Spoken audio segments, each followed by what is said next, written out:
Presenting Civil Guruji app available in Google Play Store. Download now.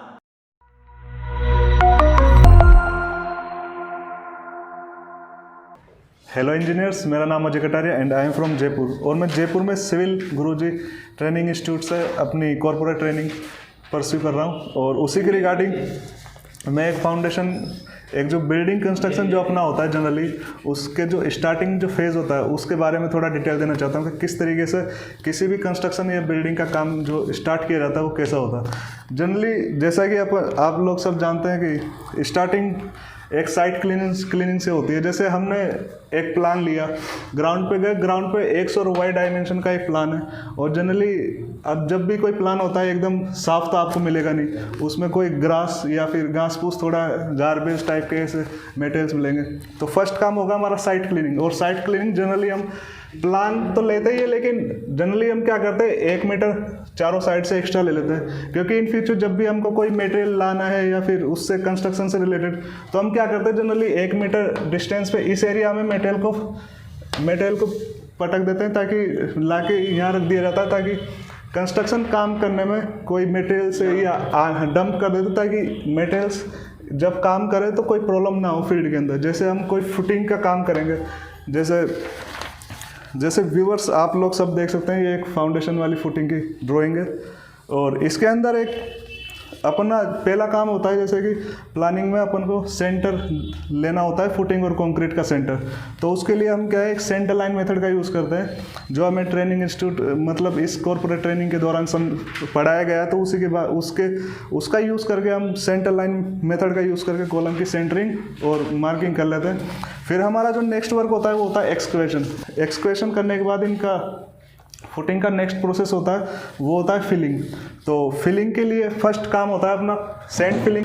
तो sand filling generally इसलिए किया जाता है ताकि जो हमारा फुटिंग जो पीसीसी जो काम फुटिंग का काम है वो सीधा अर्थ के कांटेक्ट में ना आए, और जिससे कि वाटर सीमेंट रेशो है वो इम्पेक्ट ना हो फुटिंग का। तो इसके लिए पहले सैंड फिलिंग की जाती है, और इसकी जनरली जो हाइट रखी जाती है वो 4 to 6 इंचेस होती है जनरली। और इसके बाद जो नेक्स्ट स्टेप होती है वो पीसीसी होता है, प्लेन सीमेंट कंक्रीट। इसके लिए जनरली ग्रेड ली जाती है M10 या M15 के आसपास, और इसकी भी हाइट जनरली वही होती है 4 to 6 इंचेस के आसपास। और इसके बाद जो नेक्स्ट प्रोसेस होता है वो होता है फुटिंग जनरली फुटिंग में जो फर्स्ट पार्ट होता है वो होता है अपना रेक्टेंगुलर, और उसके बाद जो पोर्शन होता है वो एक तरीके से आप रेक्टेंगुलर भी ले सकते हो या फिर ट्रेपेजोइडल फॉर्म में भी ले सकते हो, वो वेरी करता है डिज़ाइन के अकॉर्डिंग। जैसा कि आप लोग देख पा रहे हो यहाँ पे ट्रेपेजोइडल फुटिंग है, जिसके अंदर ये वाला पार्ट रेक्टेंगुलर और ऊपर वाला ट्रेपेजोइडल फॉर्म है। और इसके बाद ये जो NGL तक नेचुरल ग्राउंड लेवल तक जो अपना कॉलम है, इसको पेडेस्टल कॉलम बोला जाता है। और ये पेडेस्टल कॉलम के लिए जब इसकी जो टॉप होता है फुटिंग का, जो इसको 100 mm एक्स्ट्रा इसलिए लिया जाता है ताकि जब हम शटरिंग करेंगे, शटरिंग का काम होगा, तो उसको शटरिंग लगाने में कोई आसानी हो, तो इसलिए इसको एक्स्ट्रा लिया जाता है। तो पेडेस्टल कॉलम का वर्क होने के बाद हमारा काम होता है बैक फिलिंग।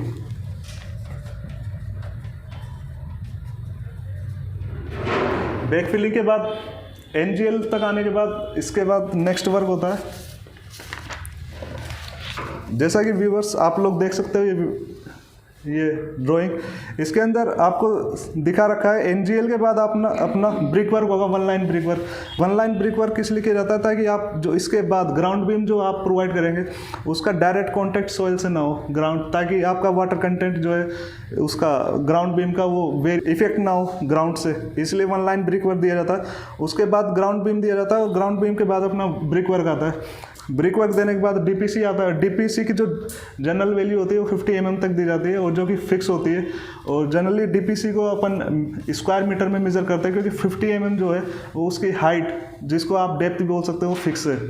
DPC की कोटिंग के बाद हम एक बिटुमिन की कोटिंग भी देते हैं, जिसका वर्क भी सेम ही होता है कि हमें वाटर जो सीपेज होता है कैपिलरी एक्शन को प्रिवेंट करने के लिए। और इतना करने के बाद अब नेक्स्ट प्रोसेस होता है एरिया फिलिंग का, जो कि प्लिंथ एरिया बचा है जो बीच में एरिया, उसके लिए प्लिंथ फिलिंग का काम किया जाता है। और उसमें अपन जनरली सॉइल फिल करते हैं, जैसा कि आप देख सकते हैं ये ड्राइंग है एरिया फिलिंग की। इसमें एरिया फिलिंग में जनरली इस एरिया में सॉइल फिलिंग की जाती है। और ये हो गया अपना वर्क हो गया एक तब प्लिंथ लेवल तक का काम हो गया। इसके ऊपर अपन एरिया फिलिंग जो की है उसके ऊपर अपन पीसीसी की एक लेयर और बिछाते हैं, जो कि जनरली अपना ग्राउंड फ्लोर का एक फ्लोर बनता है। ये फ्लोर पीसीसी जिसको बोलते हैं। और ये हो गया अपना work up to plinth level. I hope आपको फाउंडेशन से प्लिंथ लेवल तक का जितना भी मैंने आपको बताया उसके बारे में थोड़ी जानकारी समझ में आया होगा। अगर आपको कोई भी क्यूरी या डाउट होता है तो आप मुझसे कमेंट में पूछ सकते हैं, उसका रिप्लाई करने की कोशिश करूँगा। Okay, thank you. नमस्ते इंजीनियर्स, मेरा नाम बागचंद जांगीड़ है। सिविल गुरुजी जयपुर से ट्रेनिंग कर रहा हूँ। हमने जो ट्रेनिंग की है उसमें जो सीखा है उसे मैं आपको बताना चाहता हूँ। हम नेचुरल ग्राउंड लेवल से प्लिंथ लेवल तक की कैलकुलेशन करेंगे कि किस प्रकार वहाँ कास्टिंग की जाती है, किस प्रकार वहाँ पर काम किया जाता है, क्या क्या प्रोसेस होती है, उसके बारे में मैं बताऊँगा। सबसे पहले वन लाइन ब्रिक वर्क किया जाता है। इसकी हाइट होती है 100 mm। One line brick work इसलिए किया जाता है क्योंकि नीचे की नमी जो है वो ग्राउंड बीम को नुकसान ना पहुंचाए और उसको एक बढ़िया सरफेस प्राप्त हो सके, उसका वाटर सीमेंट रेशियो बिगड़े ना, इसलिए वन लाइन ब्रिक वर्क किया जाता है। इसकी कैलकुलेशन, इसका मोड ऑफ मेजरमेंट हम वॉल्यूम में करते हैं। उसके बाद में ग्राउंड बीम, इसकी ग्रेड होती है M25, यानी कि एक भाग हम अगर सीमेंट का लेंगे तो एक भाग हम सैंड का लेंगे और 2 भाग एग्रीगेट का लेंगे।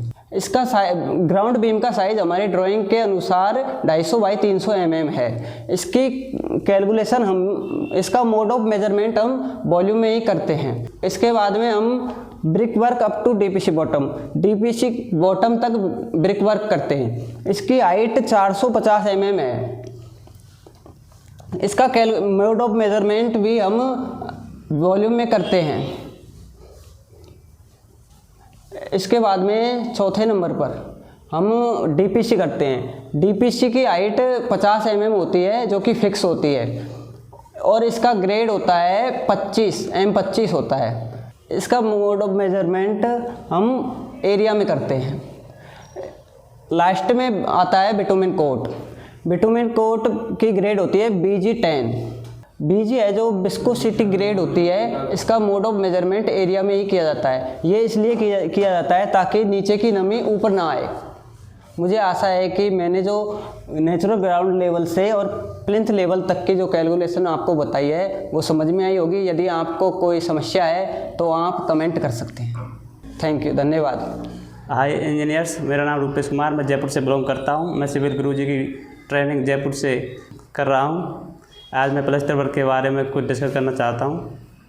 प्लास्टर वर्क IS 1200 के पार्ट नंबर 12 में दिया गया है 6 mm, 12 mm, 50 mm। 6 mm का हम RCC कॉलम, बीम, स्टेयरकेस, छज्जा इसके लिए यूज करते हैं और 12 mm का प्लास्टर हम इनर पेज के लिए यूज़ करते हैं और 15 mm का प्लास्टर हम आउटर पेज के लिए यूज़ करते हैं।